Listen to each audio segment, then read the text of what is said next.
Welcome to today's video, which is about Kubernetes SSH login between containers on the same pod and between containers on different pods and different nodes. A prerequisite to achieve this is that we either need the old service command in the container, or we need systemctl, which means that we have systemd enabled in the container. I've done this testing with an Ubuntu image that I customized for this purpose, but I also tried the CentOS image as an alternative, but I have to say this didn't work. All my testing and my demonstration is with this Ubuntu custom image that I'm pulling through a over here you can see spec containers image. It says docreg 5000 port and so on. So I'm pulling this image through a private Docker registry I set up as a Kubernetes pod, for which I did some other videos in German. Anyhow, in Ubuntu, the service command works out of the box, so there is no problem there to start and stop SSH. But with CentOS, even though the official image page on the Docker Hub, it says that systemd works, it also says that if the container host is Ubuntu, we have to run Docker run with some extra options. But probably this is not very thoroughly tested, at least in my use case. The systemctl command did not work, and I tried quite a few different Docker files, not only from the Docker Hub CentOS page, but also followed suggestions from various forums. At the right side, there are a couple of Docker files you can have a look at, where I use this one to build a base image as was suggested, and then the one at the bottom right to build another image based on the base image. I did a lot of variations, and also did a lot of variations with the docker run command. This didn't work. But as I mentioned with the Ubuntu image, the service command runs out of the box. So this was done with the custom Ubuntu image successfully. Starting from the top of the YAML file, here there are two pods, pod R71 and R72. Each pod has two containers, and each pod is created then on a different node. And one thing that is probably not possible to do with the creation of the pod is to already have SSH enabled from the YAML file. If you here, for example, with under spec containers args, with echo starting, echo done, we can use scripts and multi-line commands. And I tried over here to use the service SSH start. I mean, this just doesn't work. You have to do it afterwards. And in order not to have to do this on every container, in every container. Let's have a look at the control plane again. I'm dropping into a working shell with kubectl exec it pod name, container name. And then after I've done this, like every one of these windows, the last 4 windows, it's one different container from these 2 pods. Right. So let's say the containers are like 20 or 30 you would like that the service is automatically enabled. So what I did is I tried, I came up with a script.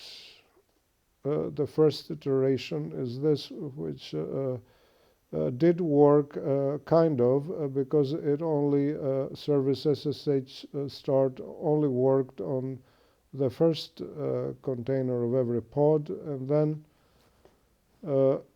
after asking a question at the Stack Overflow community, which I really have to say people there are so helpful, and it's like the best school in the world, really.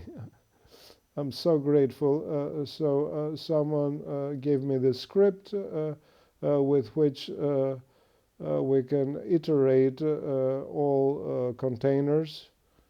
So this sort of thing is like when in Bash we iterate not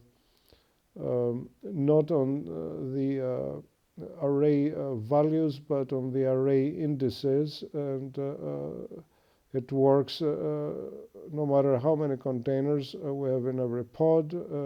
And instead of items metadata name, we use range items metadata name, and then spec containers name. And then we use containers as an array, and like you see over here. And so this runs on all containers. Before I continue with the explanation of the YAML files, I can show you how I run this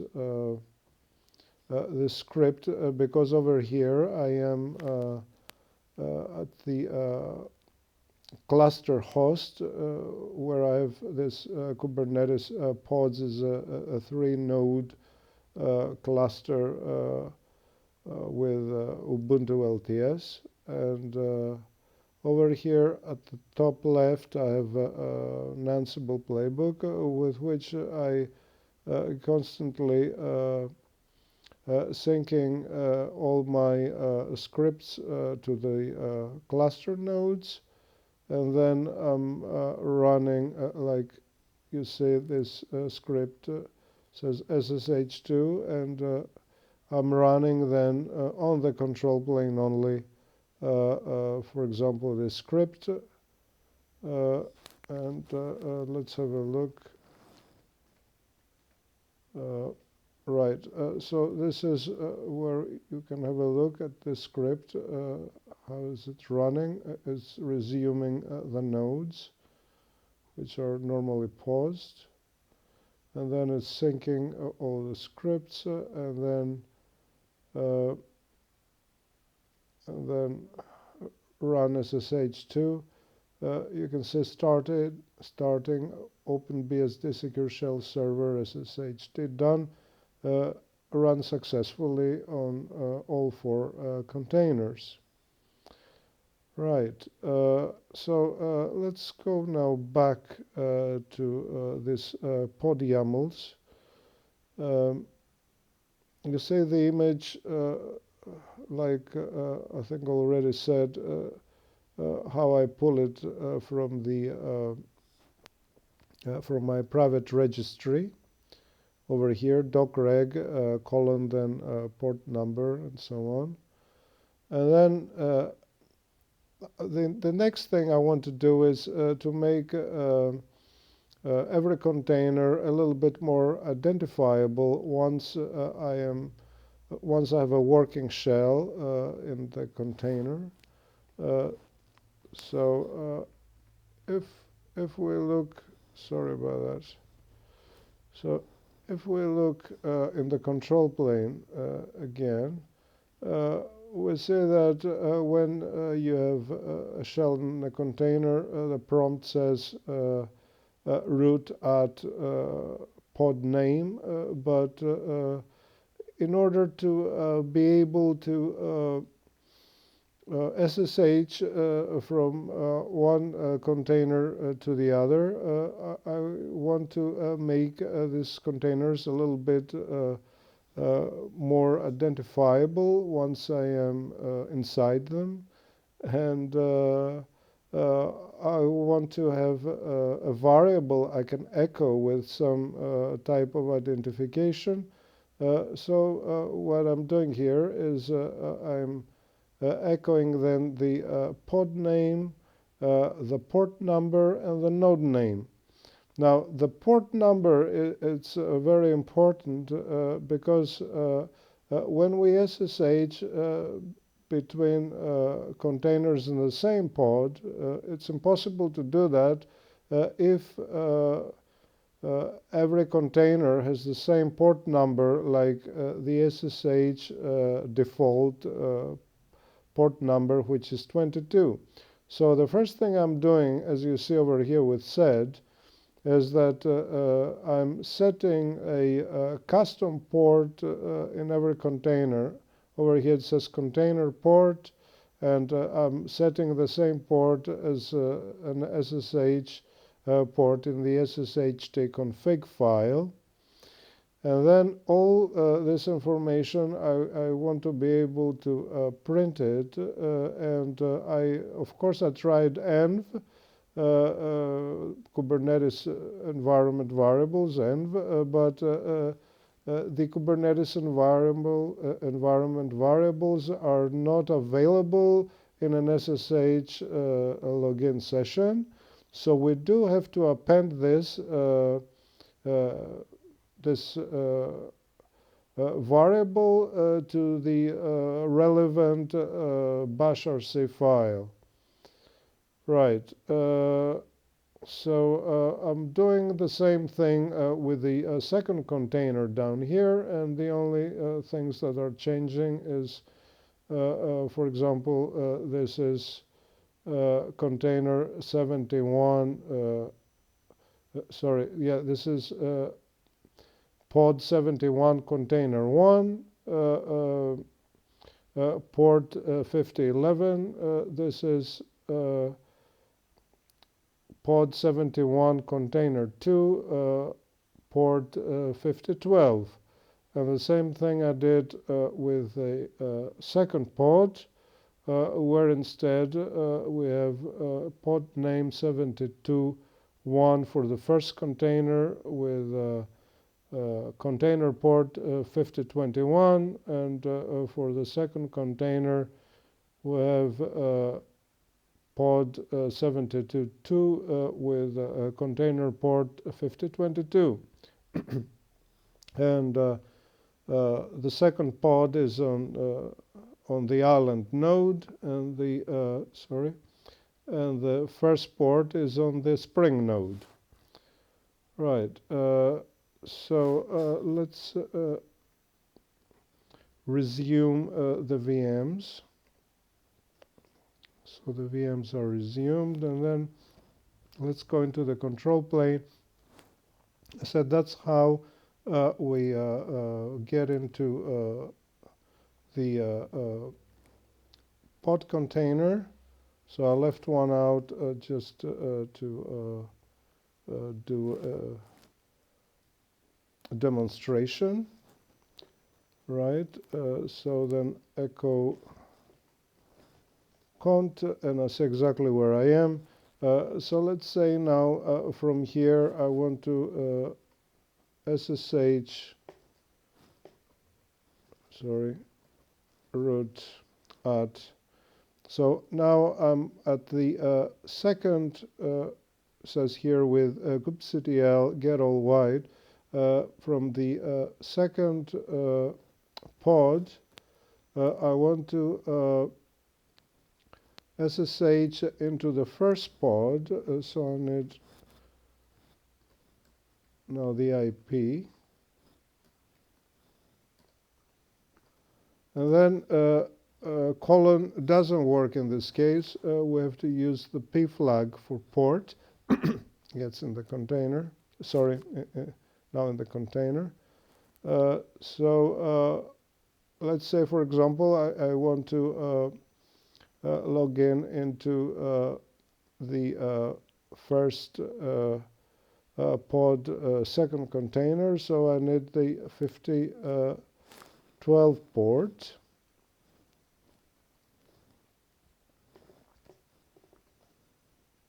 Password, yes, and now echo. And now I am in the first container, second port. You see it's exactly identical, the echoing of the variable. And let's say now I want to keep on going, and from there I want to SSH login into the second pod first container. So SSH root at the second pod 10.244.233 port 5021. Yes. And I'm also in.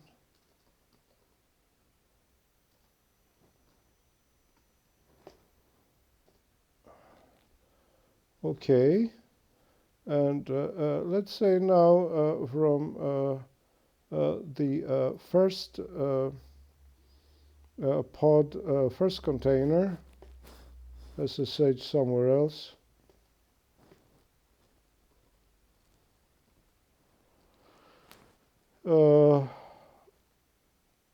Let me also SSH then into the second pod first container.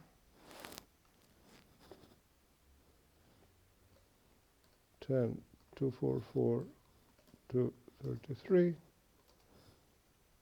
port 5021. Right.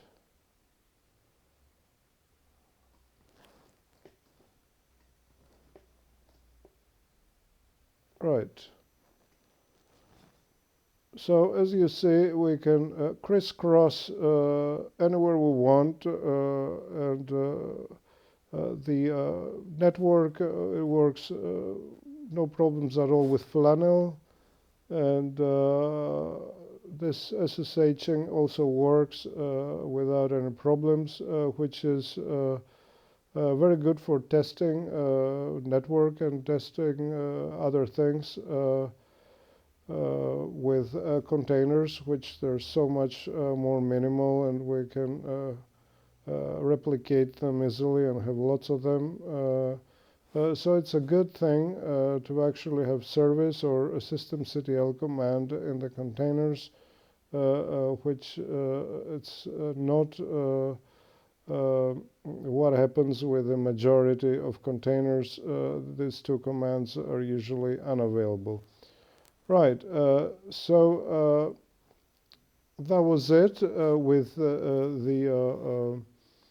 with this video. I hope that this information was helpful. Okay, well, last thing I want to do, like I said, I'm running this small cluster on a laptop. I want to pause my virtual machines so that I don't fry my laptop in the end. And Thank you very much for watching, and hope to see you at a future video again. Bye.